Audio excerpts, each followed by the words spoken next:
আমি আসলে খুব বেশি কিছু বলতে চাই না। আপনাদের এলাকার ডাক্তার আক্কাস আলী সাহেব আপনাদের যত গৃহপালিত পশু আছে, প্রাণী আছে, সবগুলোর চিকিৎসা করে থাকেন। আমাদের আশেপাশে অনেক কুকুর বিড়াল রয়েছে। ডাক্তার আক্কাস আলী সাহেব নিজ উদ্যোগে সেই সকল অযত্নে অবহেলায় পড়ে থাকা প্রাণীগুলোর বিনামূল্যে চিকিৎসা করে থাকেন। বিষয়টি আমার খুব ভালো লেগেছে। আপনারা যেন ওই সমস্ত কুকুর বিড়াল নিয়ে ওনার কাছে আসেন চিকিৎসার জন্য, তাই তিনি নিজের পকেটের টাকা দিয়ে পুরস্কারের ব্যবস্থা করেছেন। আপনাদের প্রত্যেকেরই উচিত নিজ নিজ জায়গা থেকে এই সমস্ত অবলা প্রাণীগুলোর চিকিৎসার ব্যবস্থা করা। ডাক্তার সাহেবের কাছ থেকেও কিছু কথা শুনতে চাই। আমি যখন প্রথম পশু ডাক্তার হয়ে এই গ্রামে আসি, সবাই আমাকে নিয়ে অনেক হাসাহাসি করতো, গরুর ডাক্তার বইলা অনেক ব্যঙ্গ করতো।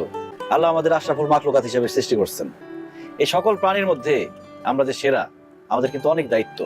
কখন অসুস্থ হই, আমরা ডাক্তারের কাছে যাই। বাকি যারা প্রাণী আছে, বোবা, অবলা, এদের সমস্যার কথা কিন্তু বলতে পারে না। এই চিন্তা ভাবনা থেকেই আমি পশু চিকিৎসার উপরে ডিগ্রি অর্জন করি।